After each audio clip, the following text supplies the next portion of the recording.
Okay, might as well start. Today's lesson has been taking about an hour. Usually I'm under an hour, but today I wanted to make sure that we spent some time doing some background stuff and some contextual things for Oedipus because your assignment this week is to finish reading the play. So I just want to make sure that there are opportunities for y'all to ask questions, and I have a couple of short videos for you to watch about some of the things that they're mentioning in the play. So take just a little bit longer, but we don't have class but once a week, so I think it will be all right. So this week we are continuing with Oedipus Rex. We should be finishing the play this week. We made a valiant push to finish the play before Thanksgiving break.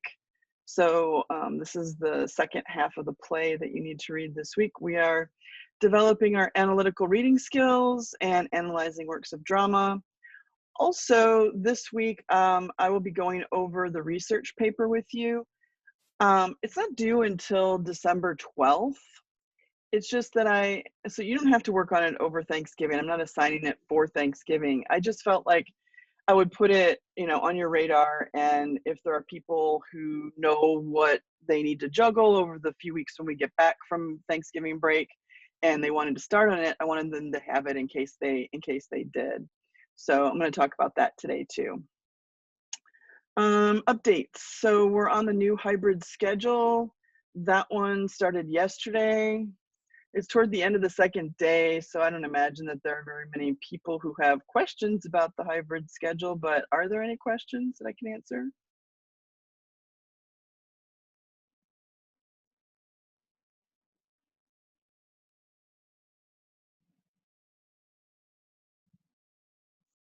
I feel like attendance was better before we went on this everyday thing. I feel like attendance was better when we had Monday, Tuesday synchronous, and then Wednesday, Thursday, Friday asynchronous. Am I wrong? It's a lot, right? I don't know. Nobody wants to say anything. Thanksgiving break. We already talked about that. When we get back from Thanksgiving break, really, we just have two things to do, and that is work on the research paper and prepare for the semester exam. So those are the two things that we will take up our time when we get back. And, over the break, you can just, have some downtime. And I think it's a good time for everybody to just sort of, restore their health and mental wellness as much as possible. Reminder that the STC evaluations are open. If you haven't done your evaluation, I think they're open until the week after Thanksgiving. It's super important that you do those. We do read them, and even if there are instructors that don't read them, their supervisors read them because they have to bring them into our evaluation meetings, and they talk about ratings and things like that. So I think especially, I would like some feedback on how things went with the virtual thing. It's new for everybody to do it that way. I tried to make my best decisions throughout the semester, but I don't know, I tried to take the student perspective in mind. And if you feel like I did that, I would like to know. Second semester is also going to be virtual. I don't see anything changing from here on out for the schedule for East. And I know that STC has already said that they are going to be 100% virtual in the spring semester. So I don't anticipate the situation changing much from here on. But if there's something that I did that was helpful or not helpful, I would appreciate it if you would put it on the evaluation, just because then I can learn from that. This is a year of us trying to do our best, and if there was something that could have been done, I would like to know it. And so the evaluation is the place to do that, where it's sort of risk-free. Also, a reminder on absences, I do record all of the class periods. So just a reminder, I know that's ironic because you guys are the ones that are here today, but if you are out, you do need to watch the video of the class period. That's an expectation, because you can do it on 1.5 speed if you want to, make me sound like a little mouse, whatever. But you do need to watch the class period.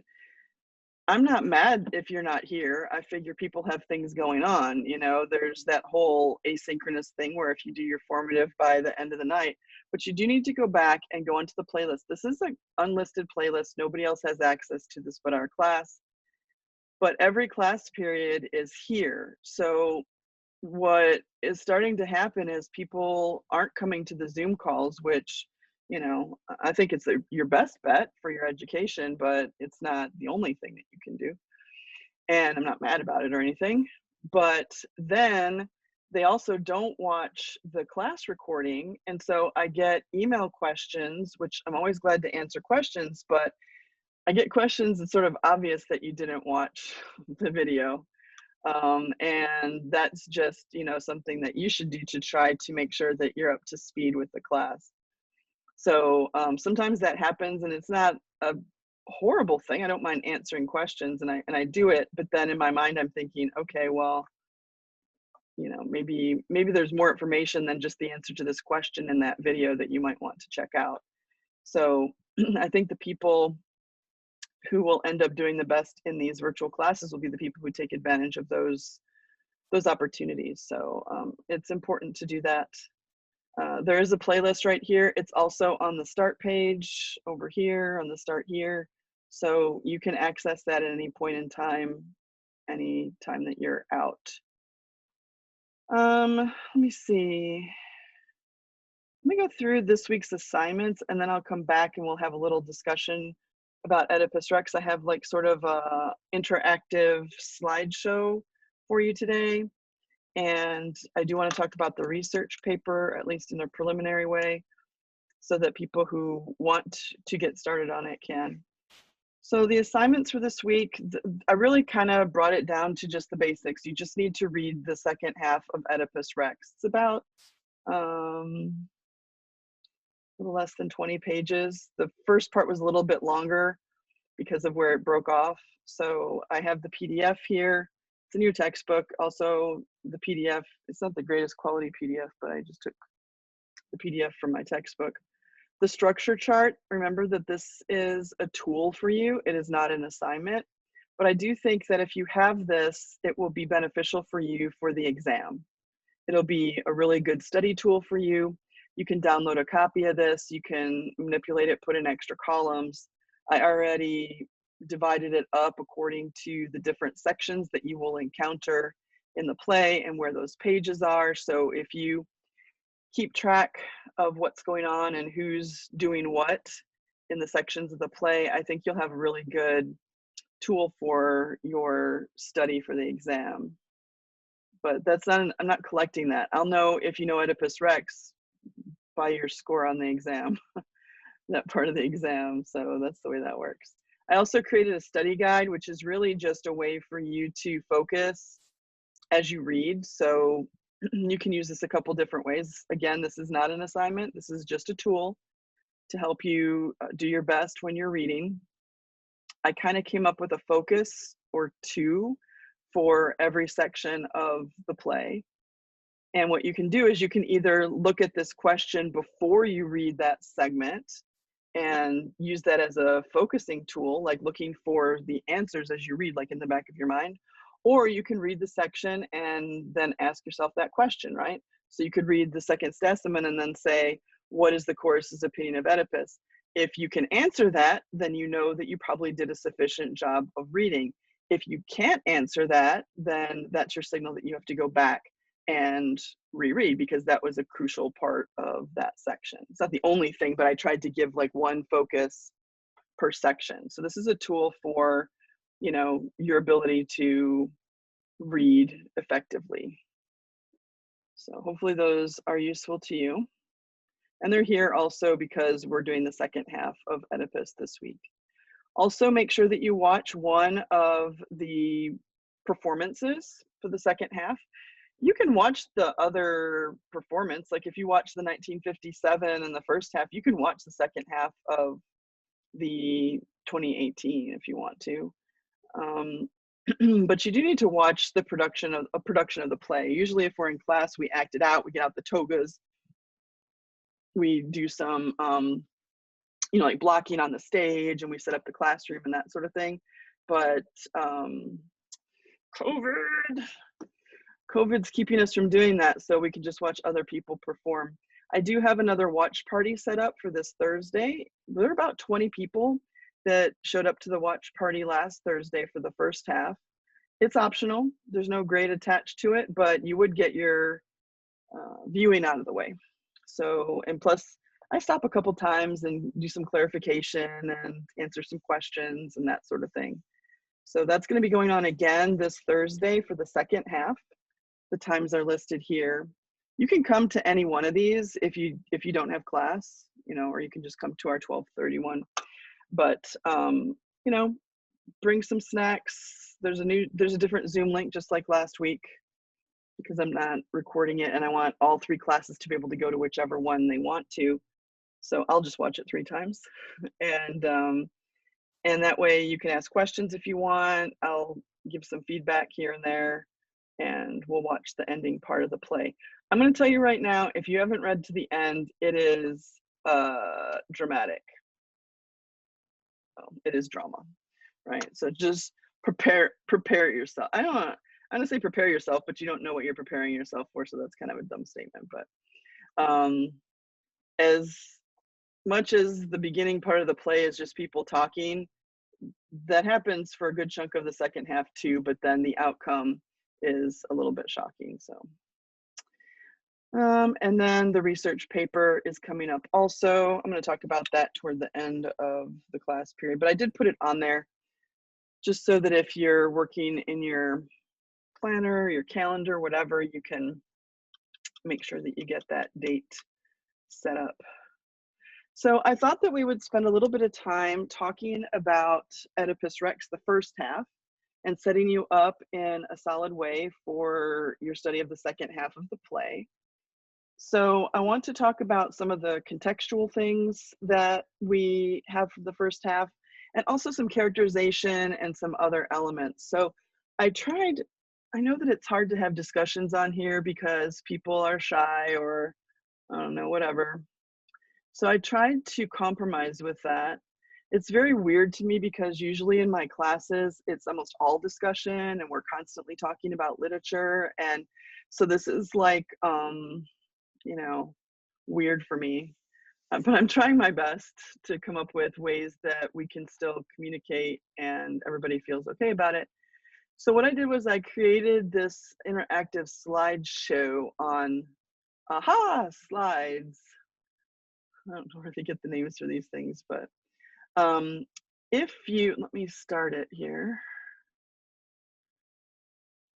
I have a few videos for you to watch, and I have a few interactive slides to do. So if you go to this website, it works pretty well on your phone too. You will notice that when you sign on, it will walk you through the same slides. There's an interactive part to it a little bit later on after I show a couple of videos and some images. But on the page, on any one of the pages, there's a spot where you can ask a question. So, and they'll start popping up over here. So I can see if there are questions that you want me to answer. So if there's something about Oedipus that, you know, wasn't clear for you and you want me to talk about it, then you can go ahead and put your question in and I'll stop, you know, at a stopping point in the little presentation and answer them for you. Just, I don't want there to be any cloudy misunderstandings about the first half when you're going into the second half, if that makes sense. It doesn't help you read the second half if there are still things hanging over. So go ahead and sign on here. You're not going to have to do anything until there's a couple slides where I'm going to ask you to, you know, like do some brainstorming with me and that kind of thing. Okay, so the first part of this presentation is about I should see this number going up. You all need to get on the slides. The first part of the presentation is just about some context, some things that will help you to understand the context for the play. And so the first one is Greece and the way that the Greek government was sort of set up. In this short video, they will talk about Thebes, they will talk about Corinth, they'll talk about Athens. So I just wanted you to get a feel for how these, oh, hearts, oh, that's how that works. How these work, the city-states worked, and also you can get some visuals on what it looked like and what it might have been like for people at the time. So I'm gonna go ahead and play that video. I think I have to turn off my AirPods so that you can hear it. I'm gonna play this video just so that you can get a visual on it and some information about Greek city-states. We're also gonna talk about the Sphinx and the Oracle at Delphi for context today, and then we'll do some characterization.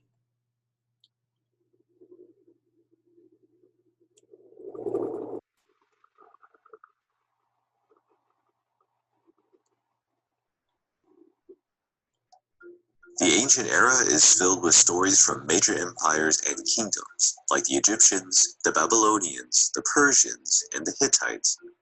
But the history of ancient Greece took a different route. When we talk about Greece in ancient times, we are not simply talking about a kingdom, an empire, or a country, because they were not organized this way. Greece was formed by a large amount of city-states. Each city-state was like a tiny country. The Greek cities had total sovereignty over their territories because their governments were autonomous and independent. Therefore, a unified Greek state did not exist back then as it does now. Since each city was autonomous and independent, their customs and forms of government could be quite different between them. They could be organized as democracies, as it happened in Athens, where the power was in the hands of the citizens. It could also be an aristocracy like in Thebes or Corinth, where the noblemen had the power. And there were also oligarchies, where a tiny group of citizens ruled everyone else, as it was the case of Sparta. The Greeks from this period did not proclaim themselves as Greeks, but as Hellenic. Based on Greek mythology, Helenus was the son of Deucalion and Pyrrha, the survivors of the flood carried by Zeus and Poseidon. This way, the Greeks were direct descendants of Helenus.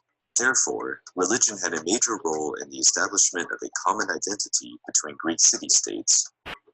The same was valid for the Greek language, which, in spite of its variations, was shared by all Greeks. Among the different Greek city-states, some were more notorious than others. Among them, we have Athens, the birthplace of democracy and Western culture. Its name derives from the city's protective deity and the goddess of wisdom. The powerful Sparta, a city with a strong military culture, descended from the Doric invaders, who, according to legend, were the heirs of the great hero Hercules. The city of Thebes, founded where once was the old kingdom of Boeotia, was the home of the mythological kings Oedipus and Cadmus, the city's founder.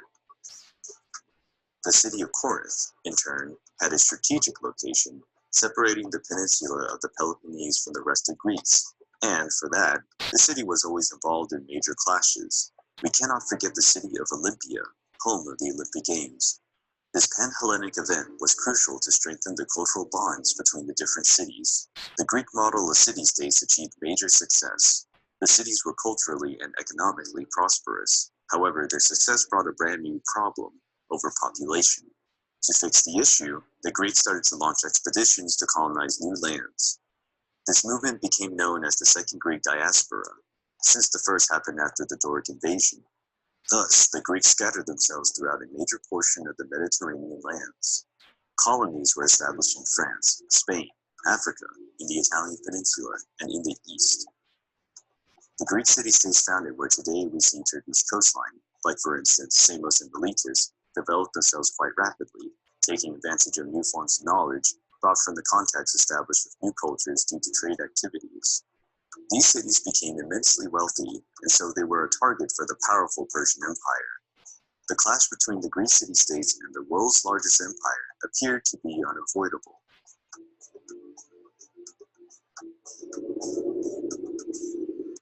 Filled with stories from Okay, so obviously that's not everything about Greece, but I'm hoping that the visuals will help you to like imagine the story a little bit better. The maps help you, I think, understand the Greek Empire and how it was at the time that some of these things were written. Any questions yet? So I'm going to move to the next slide. This is an image of the Sphinx. Remember that the Sphinx is the creature that used to guard the gates at Thebes and is the one that asked the riddle that Oedipus solved. But Oedipus is the hero in Thebes because he saved them from the wrath of the Sphinx. In Greek mythology, the Sphinx is a, horrible creature. She is sort of like got the torso and head of a woman, the wings of an eagle, and the body of a lioness. There are other cultures that use the Sphinx, like you might think about the Egyptian desert, where in Giza there are those pyramids, and there's a Sphinx image there too with the big paws, but that's a male. And that's just because, the Greeks, as they mentioned in that video, did some, expansion, and then some of their ideas were left behind, changed over time, et cetera, et cetera. There is a Thebes in Egypt as well. And that's because the Greeks settled it and started it, but then the Greek Empire shrunk, as things do over time. But this is a picture of the Sphinx. She's also on this next picture. This is a Greek amphora, which is a vessel that holds wine or water, that sort of thing. And you can see this is an image of the Sphinx guarding the gates that go into Thebes. And here is Oedipus, who is there to solve the riddle. So that happened previous to the beginning of the story, but they do reference it when they talk about how he became king and how he came to power, because they were so relieved that he was able to solve the riddle of the Sphinx that they gave him the kingdom and made him the king. So he ended up marrying Jocasta, not knowing anything about her. You should marry people when you check on them, right? Make sure they're not your mom, step one. The third and last thing that I want to do some context with today is the oracle at Delphi. The oracle is mentioned 3 times already in the first half of the play.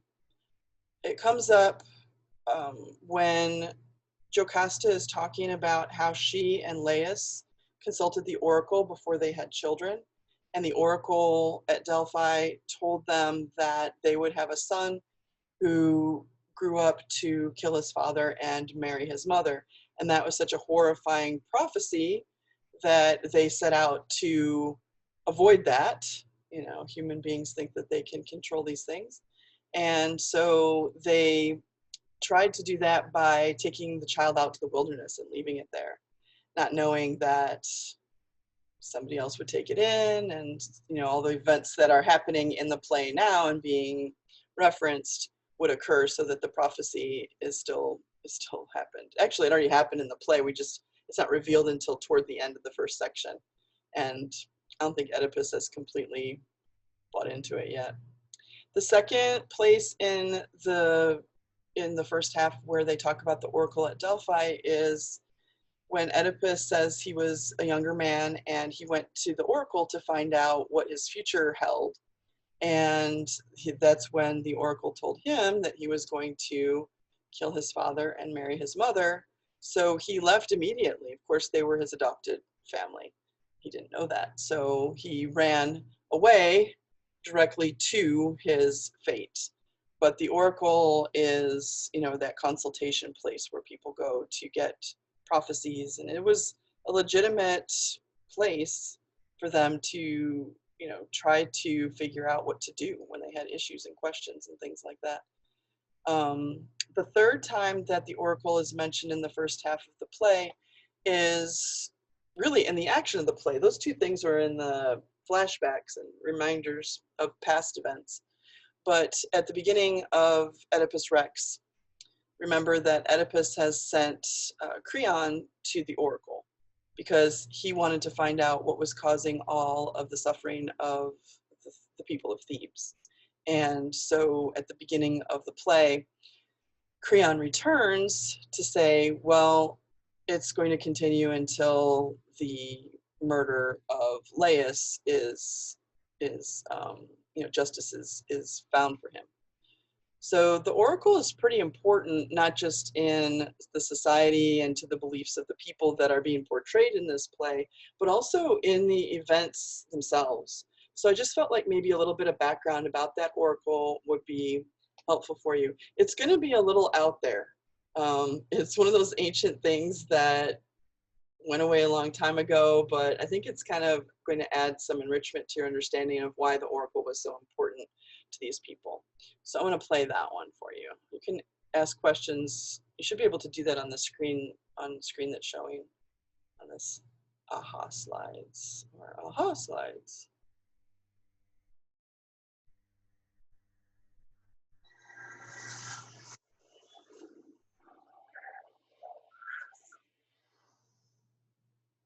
Located at the foot of Mount Parnassus, there was a sacred place for all Hellenic people.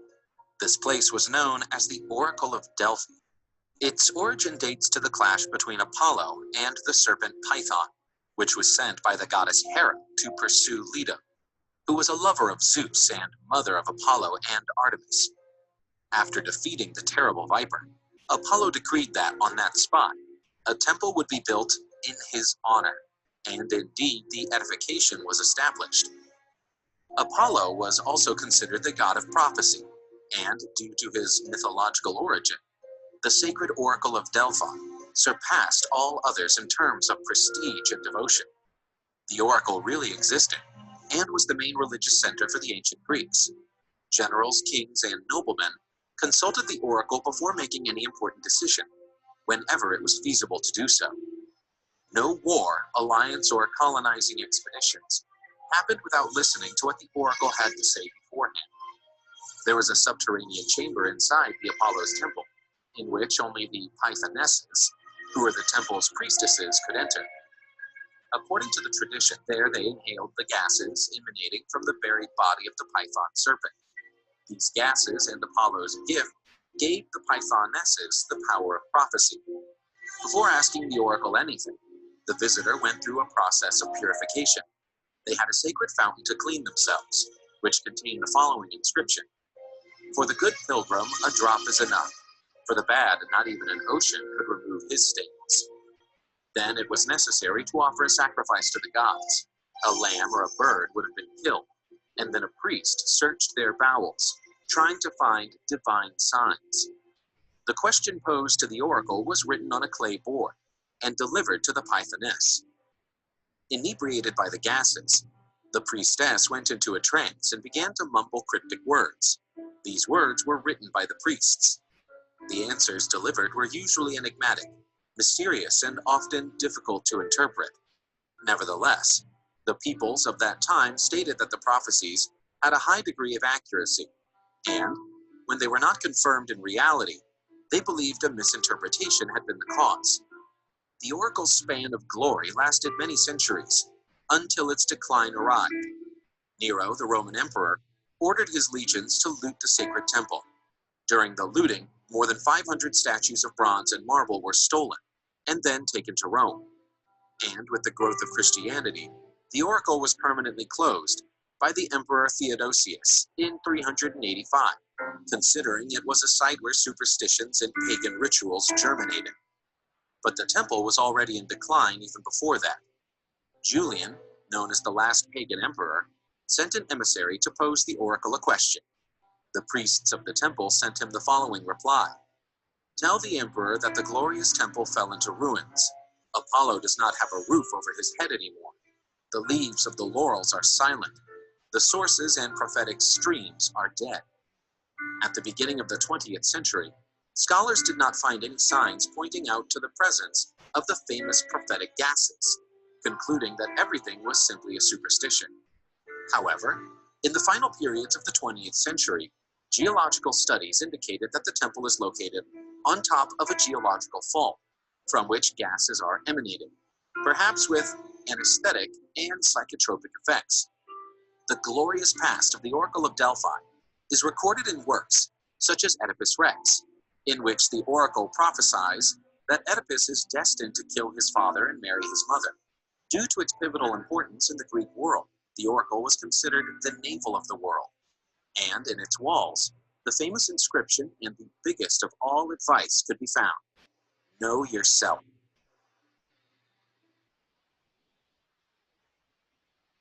Okay, so hopefully that explains a little bit about why the oracle was so important to Oedipus and why they're always consulting it and so on and so forth. I want to spend a little time doing some interactive stuff just to make sure everybody's on track for the second half of the play. So this is the part where you can go ahead and enter some ideas and I can talk about them. So when we think about Oedipus as he's portrayed in the first half of the play, what are some words that we could use to describe him? Because he has a lot of different moods in the first half. I want you to add in some adjectives. It's okay if they duplicate. This thing makes a word cloud, which emphasizes the words that show up more frequently. Confident, okay. Anybody want to comment? If you can comment on these if you want to.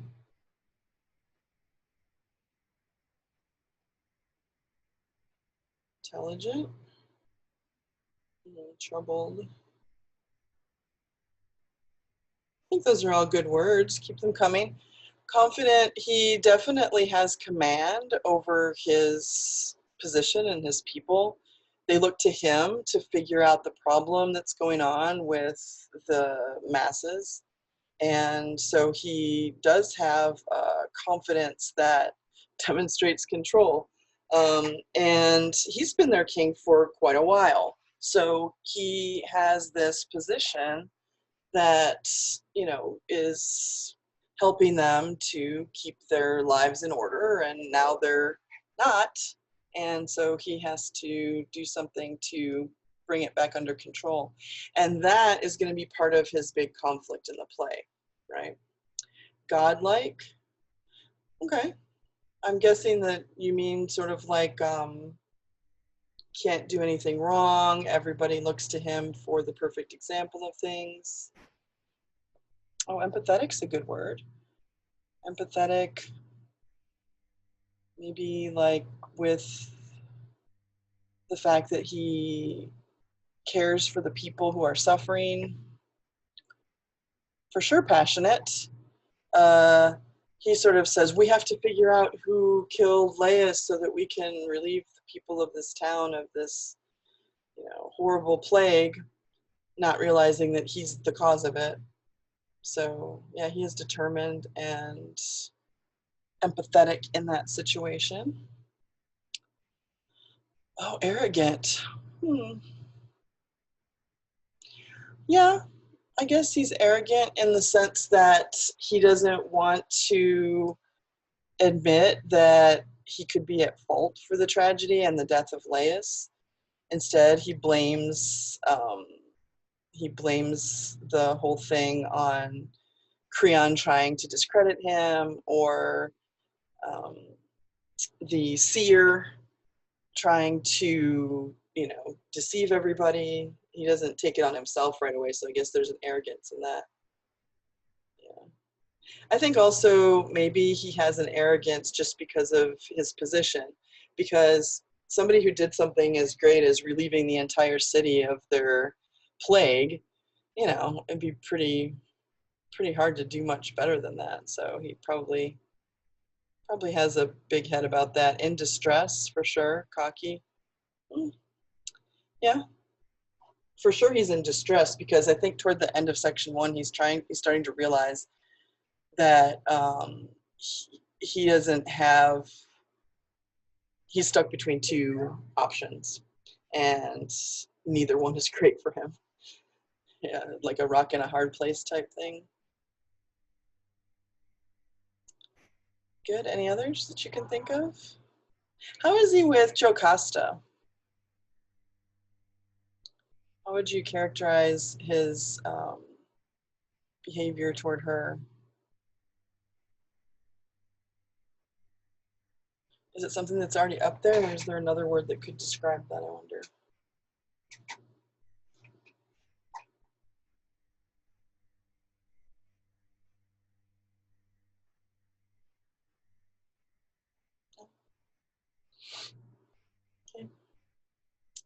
Well, the next one is to characterize Jocasta. So let's think about her for a minute.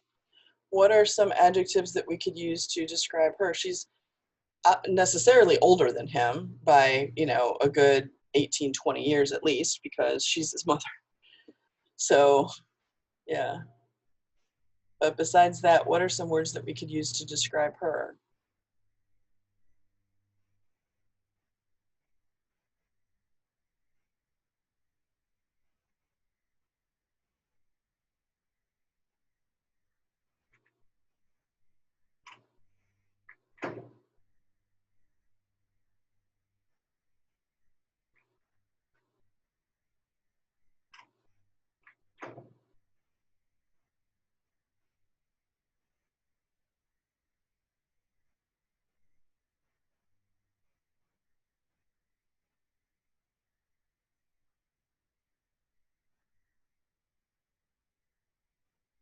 Sometimes there's a little delay on this program.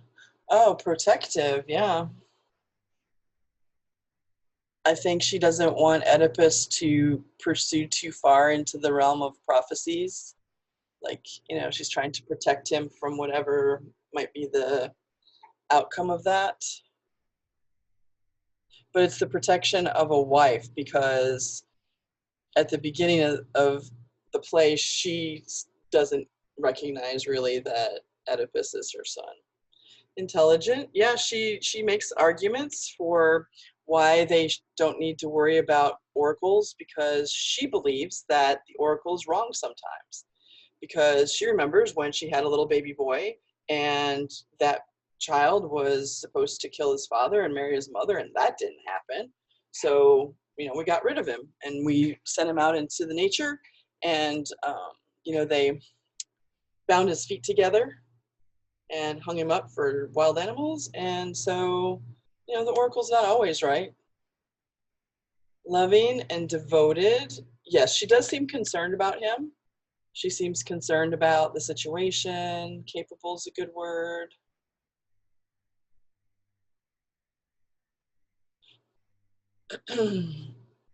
She's forthcoming. She talks about what she and Laius did with their first child, and kind of openly with Oedipus. And through that discussion, and also the discussion of the death of how Laius died at the crossroads where three roads met, that's how Oedipus gets to the idea that he might be responsible for killing Laius through her retelling of the story of their child, and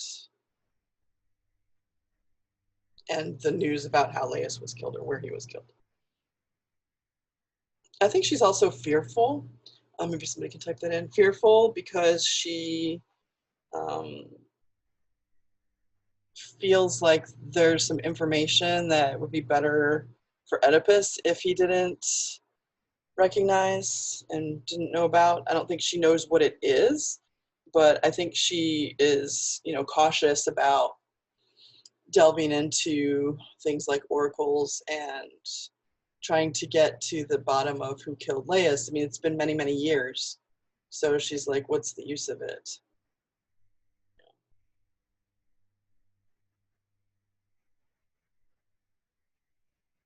Okay, the last slide is about Oedipus' internal conflict.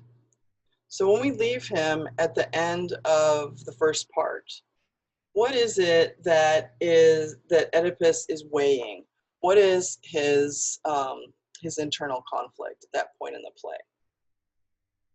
Because it's revealed in the first part that it's possible that he could be the murderer of Laius, but he hasn't quite accepted it yet, right? Like, he's got to get all of the clues together. He's got to go for some witnesses. He's got to try to piece things together to find out if his suspicions might be true. But how does that create internal conflict for him, or dilemma?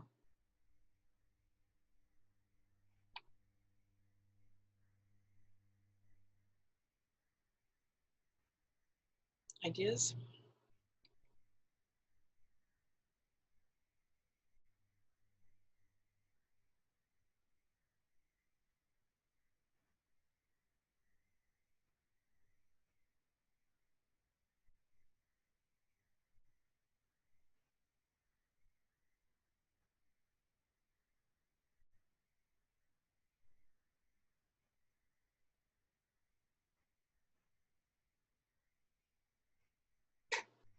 Well, what are his options at this point in the play? Right before we finished off part one, Oedipus sent for the sole remaining person from Laius' entourage, who was the one who came and told them in Thebes that the king had been murdered and all of his men. That guy still survives, and so they're going to look for him to bring him back, because Oedipus says that he killed a guy at a crossroads of 3 roads, but it was just him. He was by himself. He killed all those people, and he didn't know that it was the king. He just killed some guy who was being rude to him. But the report was that a band of thieves killed the king and all of his men that were with him. So they're going to get this survivor guy to come back and say, well, which was it? Was it one person? Because if it was one person, then it could still be Oedipus that did it. Or was it a band of, crazy murderers? And if it was a band of crazy murderers, and the guy says that, then Oedipus can be like, well, it wasn't me, I killed some other guy, where 3 roads converged. So they're going to get him to clarify his statement. Okay, good. I think that he suspects he might be the Laius's murderer, all the while trying to solve the murder. Yeah, because he has the option of stopping the investigation. He's the king, so he could just say, yeah, you know what, that seer is right. I don't think that we should go any further in trying to figure this out. It's not a good idea. But then what's the outcome of that? Then he lets his people continue to suffer. So he's stuck between what they call a rock and a hard place, right? That's also from Greek mythology. That's from the Odyssey. He's stuck between a rock and a hard place. Either way he goes, he's got a bad decision. He's in denial, but doesn't want, of course, yeah, he doesn't want to be the murderer of Laius, because that would mean he killed his father, but I don't know, almost worse. He's had children with his mother, that his own children are also his siblings. That's just like way too mind blown to think about, right? I mean, what other most horrible thing could there be?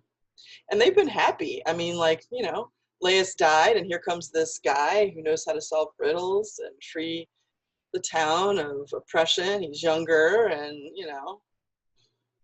ooh-wee. So Jocasta is, okay, well, he could be the new king.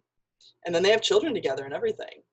Yeah, he doesn't want to be the murderer of Laius, but he wants to solve the murder of Laius because he feels obligated to help his people. So can you see how that's like a locked situation? Whether he's the one responsible for killing Laius creates an internal dilemma that he is the one to blame for the suffering of his people, right?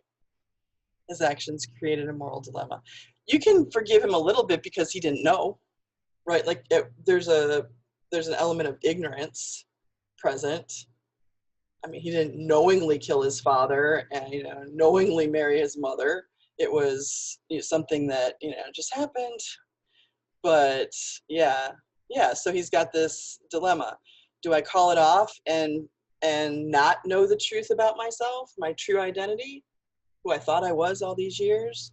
Or do I continue the investigation and risk that the person I thought I was is not my real identity? That's like a crisis of the personality, right? That's a crisis of identity. That's a tough decision. And he persists. So at least we have to give Oedipus credit for going forward, and not, it would almost be more cowardly for him to say, let's stop the investigation. Whoa, wait, what? Never mind. Let's close that door. Moving on. Oh, I'm so sorry that you're suffering. But he decides to try to find out the truth no matter what it costs. And we can already see that, we can already see the train wreck happening. We can already see the outcome because, the potential's already there. We just have to put all the pieces into place and see where's the line where he's going to accept it. We can already see that he probably should accept it. And it kind of reminds me, I'm not saying that President Trump is like Oedipus, or Oedipus is like President Trump, but it's sort of like the same situation, right?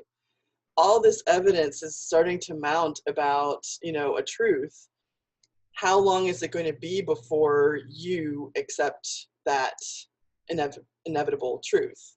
Like, where's your cutting point where you're like, there's still a possibility, but, and then there's a flip side where it's like, okay, well, I can't deny it anymore and I have to accept that this is the truth. So the rest of the play is not about identifying Oedipus' identity, because that's already been done in the first half. It's about where is his line going to be and what is going to be the outcome of that situation. So yeah.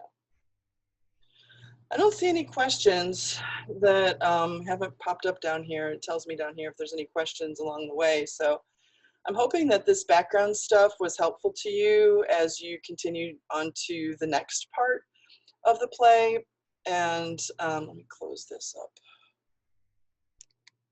If there are any remaining questions, you can definitely put them in the chat. I want to spend the last maybe 5-10 minutes here talking about the research paper. So if nothing shows up in chat about Oedipus, I'm just going to change gears a little bit. You can click it right here. This is the assignment page. I'll go into more depth after Thanksgiving, but like I said, I just thought that some people might want a heads up, might want to have it in their hands so they can be thinking about their project and their paper.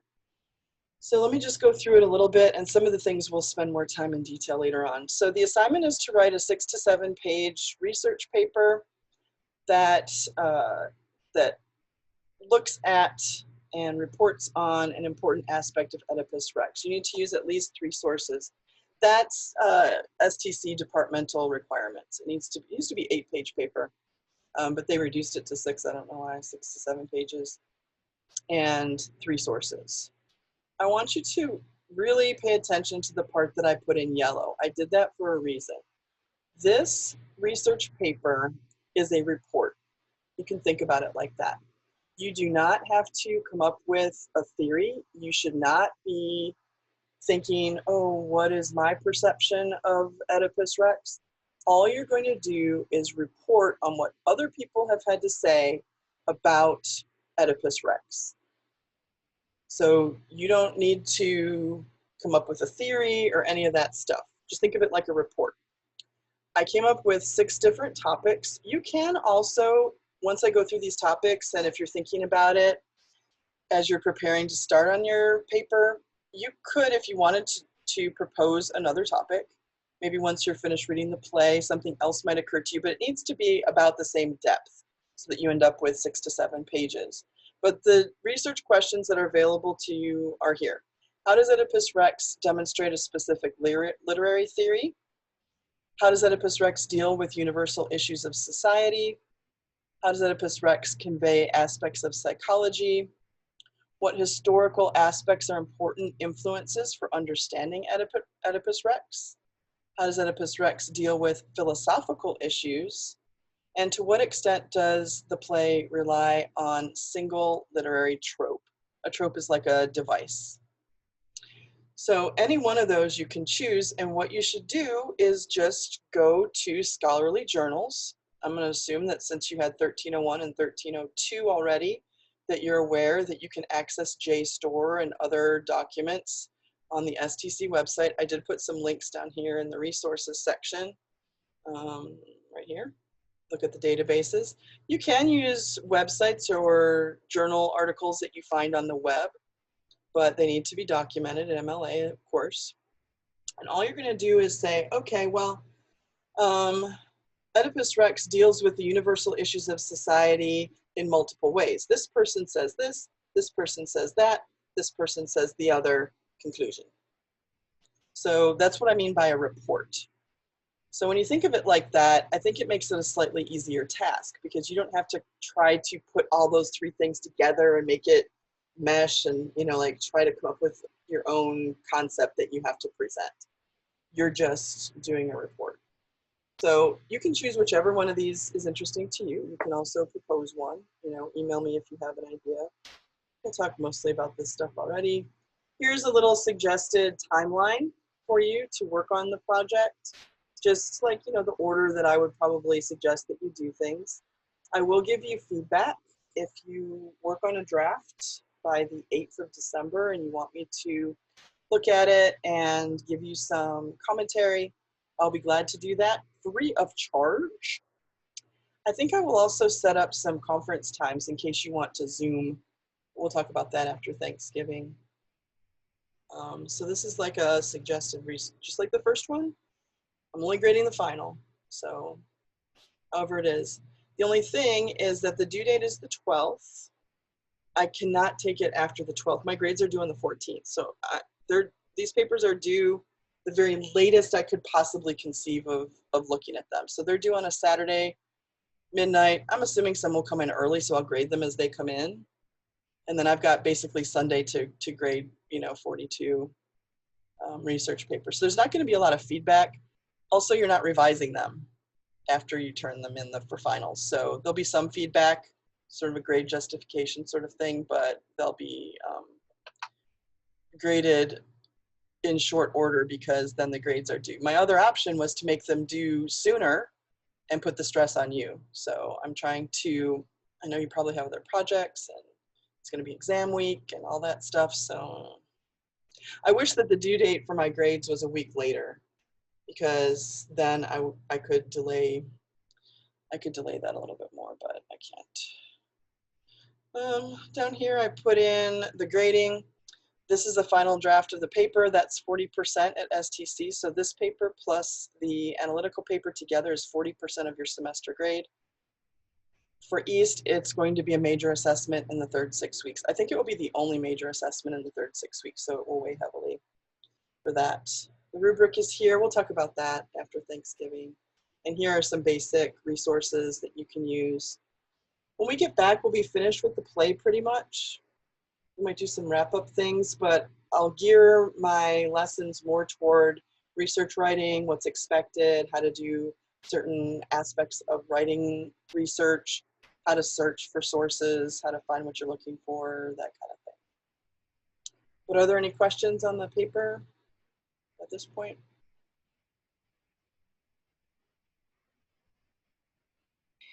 No questions. No questions, okay. I don't want you to feel like you have to work on this over Thanksgiving. I just wanted people to have the option. So totally fine if you just put this on the back burner until we get back.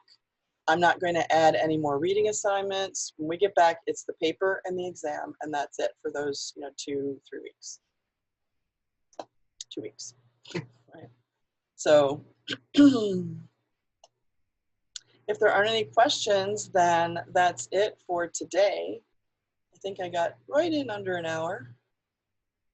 I hope that you all have a good Thanksgiving. Remember that we have the watch party on Thursday if you want to come and watch the rest of Oedipus with us.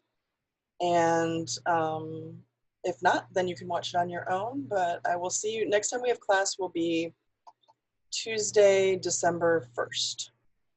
So that's the next time that we'll all be together here in class. All right. I hope you all have a great Thanksgiving. If I don't see you on Thursday, enjoy your time off. And I hope that you get to rest some and we can finish out the term on a good note.